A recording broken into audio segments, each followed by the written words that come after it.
প্রকল্পের টাকার পরিমাণ বৃদ্ধি করে ডাবল করা হচ্ছে। হ্যাঁ বন্ধুরা, ঠিকই শুনেছেন। লক্ষ্মীর ভান্ডার প্রকল্পে বর্তমানে যে পরিমাণ টাকা দেওয়া হয় 1000 টাকা এবং 1200 টাকা, তার পরিবর্তে কিন্তু ডাবল করে 1500 টাকা এবং 2000 টাকা করা হচ্ছে। এই মুহূর্তে কিন্তু আপডেট চলে আসছে। আপনারা জানেন রাজ্য সরকারের জনপ্রিয় প্রকল্পগুলির মধ্যে লক্ষ্মীর ভান্ডারও একটি জনপ্রিয় প্রকল্প, যা 2021 সালে রাজ্য সরকার মুখ্যমন্ত্রী মমতা বন্দ্যোপাধ্যায় শুরু করে। প্রথম যদিও 500 টাকা ওবিসি এবং জেনারেল কাস্টের মহিলাদের দিল, এসসি এসটি কাস্টের মহিলাদের 1000 টাকা দিল। 2024 সালে লোকসভা নির্বাচনের আগে এই টাকার পরিমাণ বৃদ্ধি করে ওবিসি এবং জেনারেল কাস্টের মহিলাদের 1000 টাকা দেওয়া হয় এবং এসসি এসটি কাস্টের মহিলাদের 1200 টাকা করে দেওয়া হয় 1000 টাকার পরিবর্তে। তবে এই টাকার পরিমাণ আবারও বৃদ্ধি হতে চলেছে। কবে থেকে টাকা বৃদ্ধি হতে চলেছে, কিভাবে বৃদ্ধি হতে চলেছে, এ নিয়ে কিন্তু এইমাত্র একটি আপডেট প্রকাশিত করা হয়েছে। সরাসরি অন স্ক্রিনে দেখতে পাচ্ছেন, লেখা রয়েছে 2011 সালে তৃণমূল কংগ্রেস সরকার ক্ষমতায় আসার পর একাধিক জনমুখী প্রকল্প নিয়ে এসেছে। এই প্রকল্পগুলির মধ্যে অন্যতম হলো লক্ষ্মীর ভান্ডার। বাংলার মা বোনেদের জন্য মুখ্যমন্ত্রী মমতা বন্দ্যোপাধ্যায় লক্ষ্মীর ভান্ডার প্রকল্পের মাধ্যমে ভাতা দেওয়ার সিদ্ধান্ত নেন। অনেক রাজনৈতিক বিশেষজ্ঞ মনে করছে তৃণমূল কংগ্রেস সরকার এই প্রকল্পের মাধ্যমে সমাজের বৃহত্তর অংশের মন জয় করতে সক্ষম হয়েছে। অনেকের মতে সদ্য শেষ হওয়া লোকসভা নির্বাচনে লক্ষ্মীর ভান্ডার প্রকল্প বাড়তি মাইলেজ দিয়েছে তৃণমূলকে। লক্ষ্মীর ভান্ডার প্রকল্প চালু করা হয়েছে 2021 সালে।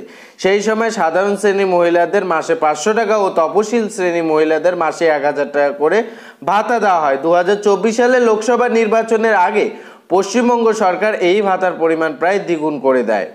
সাধারণ শ্রেণী মহিলাদের জন্য 500 টাকা করে ভাতা বেড়ে হয় 1000 টাকা, তপশিলি শ্রেণী মহিলাদের জন্য 1000 টাকা থেকে বৃদ্ধি হয়ে হয় 1200 টাকা।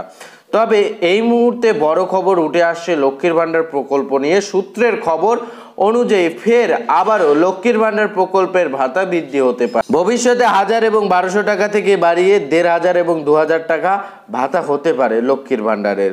লোকসভা নির্বাচনে লক্ষ্মীর ভান্ডার প্রকল্পে যে তৃণমূলকে অক্সিজেন দিয়েছে তা বলার অপেক্ষা রাখে না।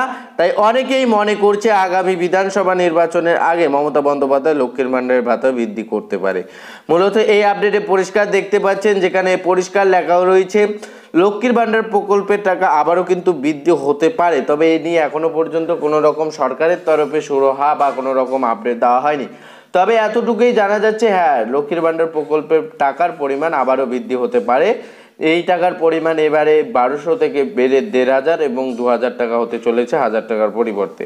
তো এখন দেখার বিষয়, যেহেতু এই মুহূর্তে রাজ্যে তৃণমূল কংগ্রেস ব্যাপক অঙ্কে আসন দখল করে জয়ী করেছে, সেক্ষেত্রে আবারও কি এই টাকা বাড়ানো হয় কি না হয়, কবে বাড়ানো হয়, সে বিষয়ে যখনই আপডেট আসবে আপনাদের আপডেট জানাবো। এই মুহূর্তে যে আপডেট, সেই আপডেট মোতাবেক আপনাদের পরিষ্কার জানিয়ে দিলাম। আশা করি আপডেটটি পরপর উপকৃত হয়েছেন।